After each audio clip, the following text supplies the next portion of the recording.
Hey guys, this is HDPolarBear bringing you the second game in the best of 3 between Panda and Human. Human will be spawning as the blue human player in the 1 o'clock position, and the Undead player will be spawning at the 7 o'clock. Will we see any variations in the gameplay between these two players from game number 1? Of course, this is a very different map, a bit bigger map than in game number 1, but we see the two goblin merchants in the center. I think there's a level 6 creep camp here guarding this. I think it's a golem for both the goblin merchants, and these are the only shops available on the map, so this area will probably be quite contested. Will we see an Archmage or a Mountain King yet again from the human player? It's going to be interesting if he picks the Mountain King yet again, because that's not really the standard way for the human player these days. They usually go for the Archmage and the quick level 1 water elemental for the quick creeping, but it seems that the human player is opting for a lot of militia to help him creep. But we are going to see an Archmage this time around for the human player, a bit more standard than in game number 1, and we will probably see a very quick creeping out, probably this creep camp here and this one here for the human player. And we have here two gold mines in the center portion of the map. Will we see a quick expansion from either player? I don't think it's quite as viable as in game number 1, because there is here in the opposite corners of the map a level 5 creep camps respectively, and this is so far away to expand, so the only viable expand for the human player is this one here and this one here for the Undead player. We see a footman here.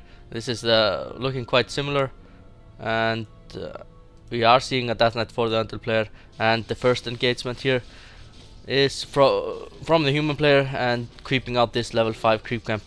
Not gonna provide level 2, but going to be quite close to it. And we see this footman here still chasing around this acolyte, wanting to kill it. And will he be able to? No, with this Nerubian tower here in the Undead space, he's not going to be able to do that, being slowed like 40% or something like that.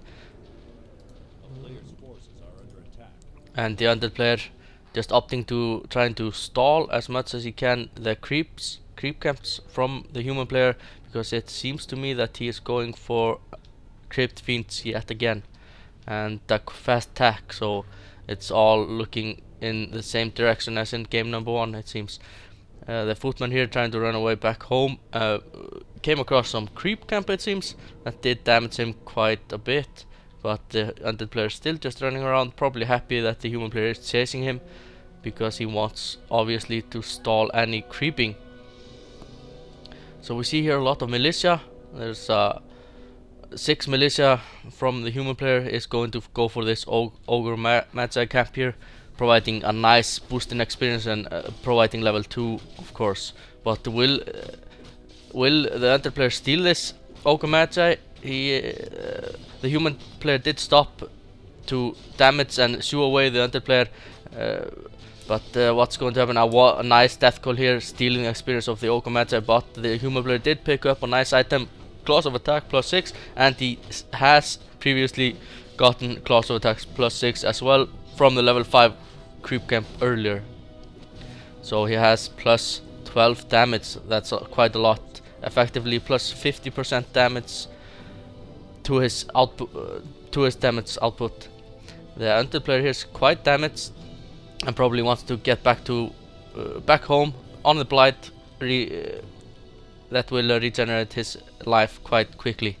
We see a fast expansion here from the human player, and 2 scout towers here will probably be an arcane and normal arrow tower here. Not quite sure what it's called. The other player is quite taking a risk here with 60 HP and no unholy aura. He needs to get back. He has 1 crypt fiend to help him DPS, a second crypt fiend coming in here, but there are 5 footmen on the loose chasing him, shooing him out. He's still opting for this harassment play. I'm not sure why he isn't creeping. 2 creep twins is quite enough, quite sufficient to start creeping this one out here, and then he can go for this one here, So he is actually going back now, a bit late I would think, but because he stole that experience from the Ogre Magi, he's not that far behind, giving him 100. He has the 107 experience. He needs 200. The Archmage is almost half to level 3, so it's looking quite similar to game number 1, where the human player had level 3 and the Undead player had level 1 still. This is going to provide the Undead player with level 2 I mean, and then he has level 1 Unholy Aura, of course, regenerating and increasing his movement speed. Will this water elemental be taken down and feeding some experience? It looks like this water elemental is used mainly for scouting purposes, and nice they're activating the creep gank, and I think the troll trappers actually got that kill, so no experience to the Undead player.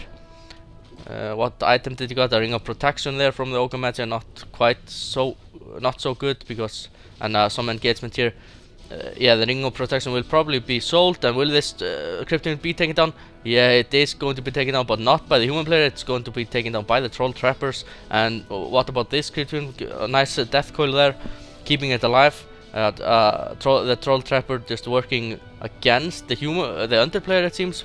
This is the 3rd Krypton that is being snared by the trappers, and this footman as well. Let's being introduced into the fight, but the Undead player decided to teleport the heck out of there and regenerating some HP. Of course, 2 Kryptons here in the red and 1 in the orange, and as you can see, the life just quickly regenerates on the blight here. And we see no items coming in from the Tomb of Relics, but the human player is deciding to creep out this level 6 creep camp that is protecting the Goblin Merchant and probably buying something from it. Probably, yeah, just about appearance. If the Undead player decides to go for some burrowed crypt fiends, so he will counter that by doing that. And the Undead player is now opting to creep out some creep cans, probably going to creep some more as well. He wants that level 3 on the Death Knights to get the level 2 Death Coil, so much more powerful, and some skeleton minion dying here out of because it was scouting. But it seems to me that the human player does have the advantage. He has more income and he has better items, but no second hero as of yet. We are going to see a Mountain King and an Arcane Sanctum for the human player, so probably Spellbreakers yet again, similar to game number 1. Maybe he's going to go for some priests or sorcerers. A nice death coil there, keeping that crypt fiend alive. 1 crypt fiend in the red, and just barely surviving that firebolt from the Archmage. And the Archmage should get the heck out there. It seems to me that the Undead player has the larger army, only 4 footmen here. Going to get a quick experience here from the skeleton minion. And here we have a running soldier in the red, just doesn't want to feed any experience to the Undead player. And it seems that there's a level 3 creep count here that the guard tower, yes, a guard tower is taking out. So it's not feeding any experience to the human player, because guard towers in general do not add any experience. And here we have just a small engagement, but the Undead player does seem to have the numbers to shoo the human player away. It seems this game is going to be a lot closer than game number 1. The Lich is close to level 2 and the Undead player is close to level 3 as well. And a small engagement here. Will this footman be taken down? Yes, the Crypt Fiends did make quick work of him and adding some experience, but it seems that the human player is feeding experience of this skeleton minions. It's a minor experience, but still it's experience, and this waterman should be focused down for some quick experience and giving level 2 to this Lich, something that the human player probably did not want to do. But it seems that the Mountain King does want to stormbolt this Death Knight, because the Death Knight is in red life, but the Mountain King moving so slow with no boots of speed that he wasn't able to do that. But more experience being fed to this duo here, but it seems that it's so minor. It's if there are 2 heroes, it seems to be only 6 experience apiece. And It seems that these obsidian statues were probably trapped here for some moment, because all these ghouls are just working on the same area far away from the graveyard. So it seems that a bad building placement happened right about there. And we have an Orb of Corruption on the lids. It's a quite nice item, adding 5 damage and an armor reduction on any enemy it attacks. So any enemy that has this effect will of course be dealt more damage too. And here we have the human player just regenerated some life, and he has a potion of healing on the Mountain King, and creeping out the second level 6 creep camp that is protecting the goblin mercenary, goblin merchant. And this water element doesn't really matter, it was tanking all the damage and was taken down by the rock golem. And a scroll of the beast, it seems, and of course this is a very nice item, but it is sold for I think 200 gold or something like that, and 2 scroll of healings, very nice items, and a boost of speed like we thought you would obviously get. The human player, the Archmage is a is on a horse of course, so no boots of speed needed there. We see the lids here for the Undead player tanking the level 5 creep camp, giving level 3 to the Undead hero, the Death Knight. And again, Wand of Illusion is very unlucky with his items. It seems there's no items to speak of on this Undead heroes compared to the human heroes, and he was trying to quick expand here, and but the human players all over that and spotted that quickly. So we see a Dragonhawk Riders for the human player.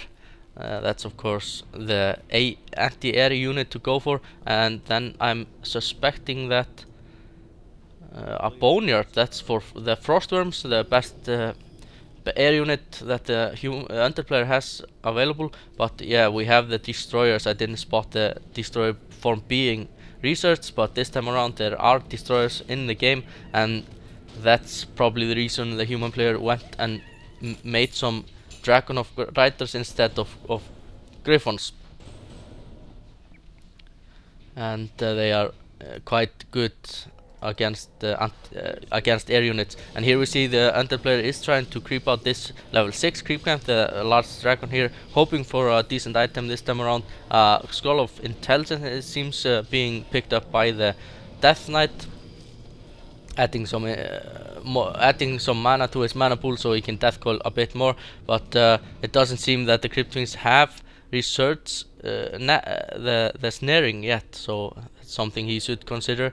Still obsidian status being added to this group here, and a large engagement probably going to go down here. A human player focusing down on illusion Crypt Fiend, and that's not going to provide any experience or anything. And a nice death coil and a frost armor on this Crypt Fiend that is being bashed and stunned repeatedly, and nice pass there from the human player. And again another Crypt Fiend being focused down, and it seems that the Dragonhawk Riders are focusing down the lids, even though it is frost armored, but that's not adding any cold effect to the air units.